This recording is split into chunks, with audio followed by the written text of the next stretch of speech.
Doctor Who and Peter Cushing. Growing up with 1960s Saturday night creature feature, I was a fan of Peter Cushing from all of the Hammer horror films.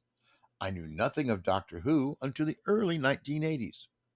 Even then, I knew nothing of the 1960s Doctor Who movies. My first viewing came from finding a VHS tape of Doctor Who and the Daleks at the flea market. Now, I had not even seen Doctor Who from the 1960s at the time, so the stories were new to me, but they seemed awkward as they never fit the narrative of the television series. Only after discovering the internet was the entire history of Doctor Who given life to me. So while these movies are not canon, they do hold a warm spot in my heart. Just a break before we begin again. If you're enjoying this video, please like and subscribe. The Doctor of the two Doctor Who movies, made and released in the mid 1960s, is very different from his television counterpart. His name actually is Doctor Who. He is an elderly, eccentric inventor who has created a time machine that he calls TARDIS.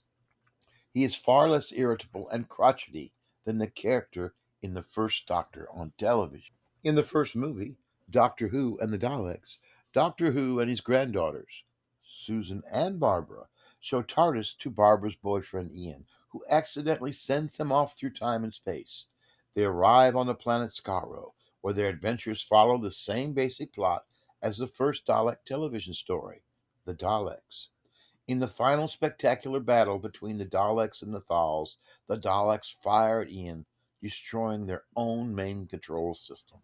The second movie, titled Daleks Invasion Earth 2150 AD, starts with policeman Tom Campbell stumbling into TARDIS after a robbery and being transported by Doctor Who, along with his granddaughter Susan and his niece Louise, to London in the year 2150.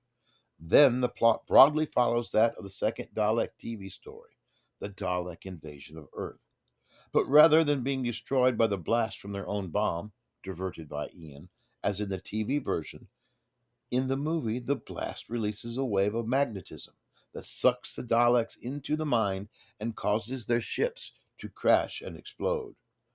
Doctor Who then returns Tom to his own time, but a few minutes before the robbery took place, so that he may apprehend the criminals.